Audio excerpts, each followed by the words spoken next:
am Marla Holt. I'm a contemporary romance author, but I am also a working mom who writes. And I want to talk to you today about my 5 top tips for how busy moms can hit their word count every day.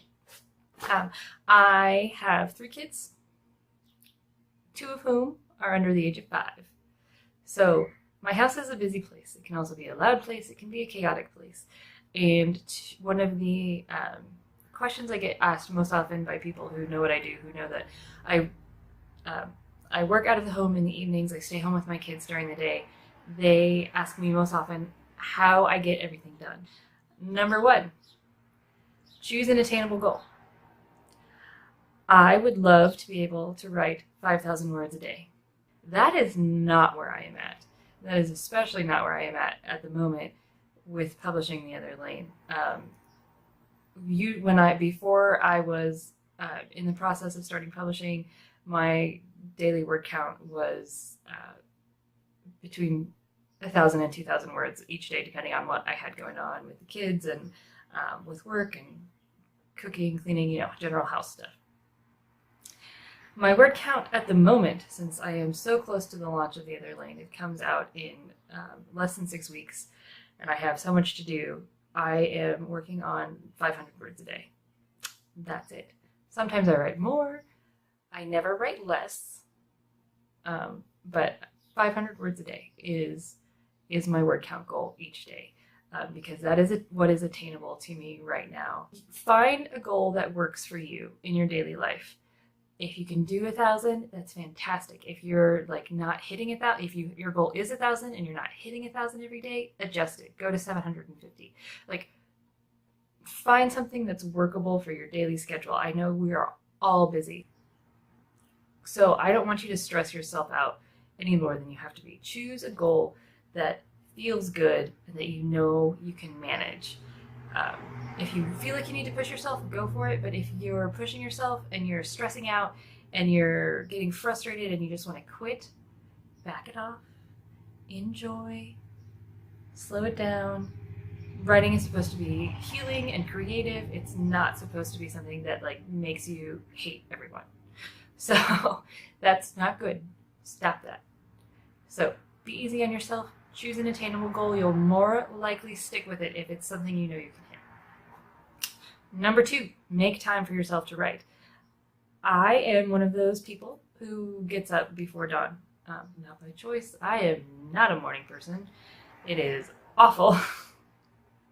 But I do it because that is the time where I have the most guarantee that my house is going to be quiet and I can concentrate in my office on my writing without being interrupted, without worrying about that the kids are destroying stuff or killing each other or anything. So I get up in the morning and I try and do my 500 words before I start making everybody breakfast. This morning I did 1,200. So it's sometimes it's great and it's easy and it's fun and it comes, and other times that 500 words is a freaking slog because my brain is not awake yet. Make time for yourself to write during the day. Figure out what works with your schedule.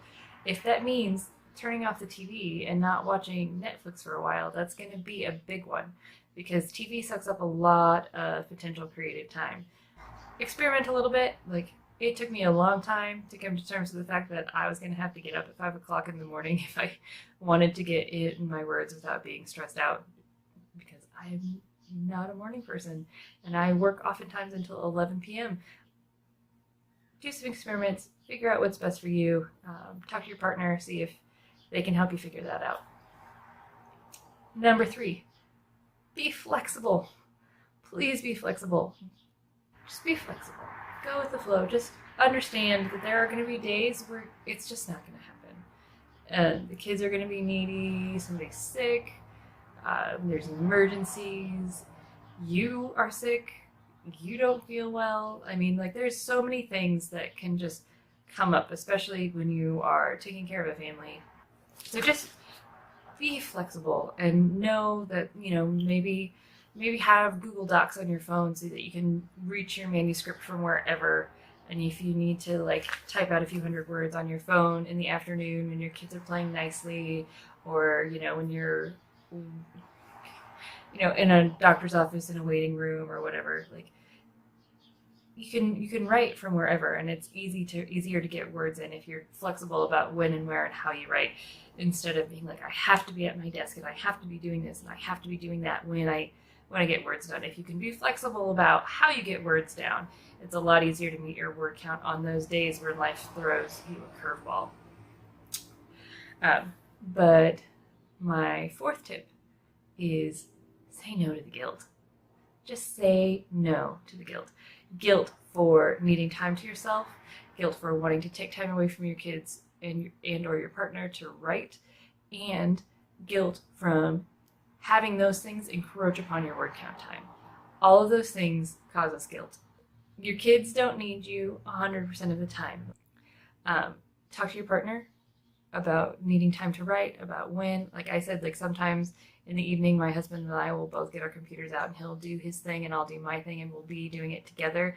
And it actually makes for a really fun evening because we'll go do our own separate things for a little while and then we'll get together and, you know, chat and joke and just generally enjoy each other's company, and then we'll go back to it. I mean, that works for us. It might not work for you guys, but I'm just saying, like, this goes back to number 3, be flexible, be willing to work something out, and be willing to say what it is that you need.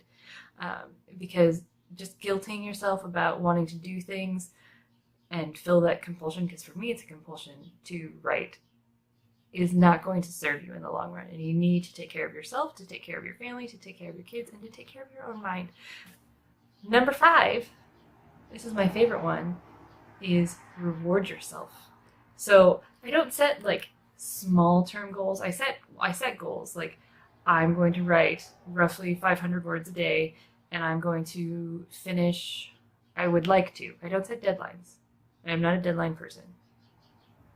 These do not work for me. But my goal, my vague goal, since I do not set deadlines, is to have the rough draft of Van Verge incident finished by the time The Other Lane is live and out to the world.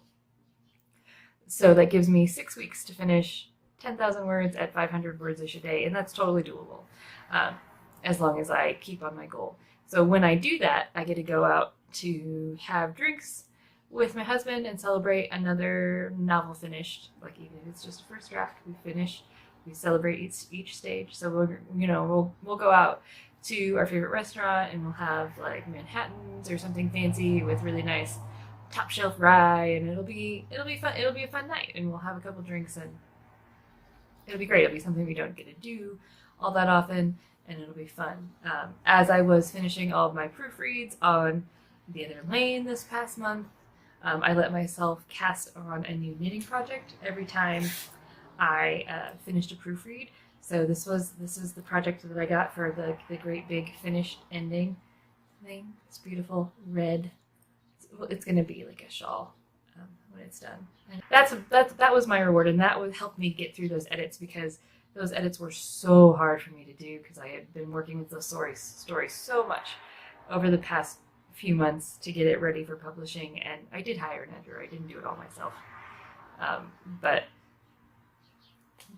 just doing these last final proofreads and making sure that all the typos were found and all of the little things, and getting it so that I felt good about putting it out into the world was stressful and hard. So I had the yarn out and I was looking at it and I'm like, I get to wind this yarn and cast on this project as soon as it's done. And you better believe I did it that same day, and it was fantastic. And I've been working on it all weekend and I love it.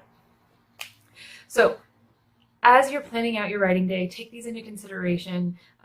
There are so many things that we as moms have to do each day that I want you to feel like you are reaching your goals, but don't want you to feel that you need to be reaching other people's goals. You have your own life, your own set of complications, your kids who each have their own needs, and you've got jobs and mortgages and like bills to worry about. So don't make your writing be one of those stressful things. Make it be your fun thing. Strive for it to be your creative release, your thing that's for you.